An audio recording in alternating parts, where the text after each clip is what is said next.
ทานสวมนั้นเป็นเล่าหยอกเนื้อออกจากใจอยากแต่ขออยู่ให้แต่สาวสวรรค์เต้นบ่าวเมืองน้ำตาลดินแดนดอกจานญาติหักนี่คงคืนญาติแท้เด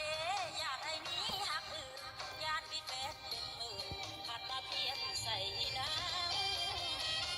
ขอหับประกันหายหักสาวสวรรค์บ่มีวันจืดจางสี่ห้องใจอายมีไว้ให้นางบ่มีห้องใดว่างเพื่อผู้หญิงคนใหม่หักนางเดียวอายบ่ขอของเกี่ยวกับผู้หญิงอื่นใดมาเมืองอุดรจะหาทอนเงินไว้เพื่อมาแต่งสามไว้ไปเป็นไทยแทนอีสาน ำ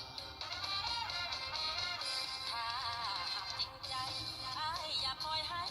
ปีเดือนเคลื่อนผ่านอย่าปล่อยน้องคอยอยู่อีกนานอายต้องกลับเมื่อบ้านไปหาพ่อ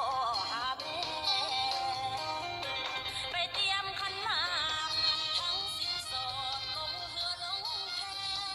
บอกเพื่อนฝูงลงตาและเท่าแก่แล้วพร้อมกันแห่ลองตามแม่ลำพอง อายขอตกลง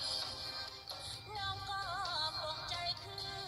อว่า อายจะเตรียมเด็ดดอกจันมาน้องจะปลูกดอกคูณทาไว้แต่งผ้าควันเฮามาเฮาม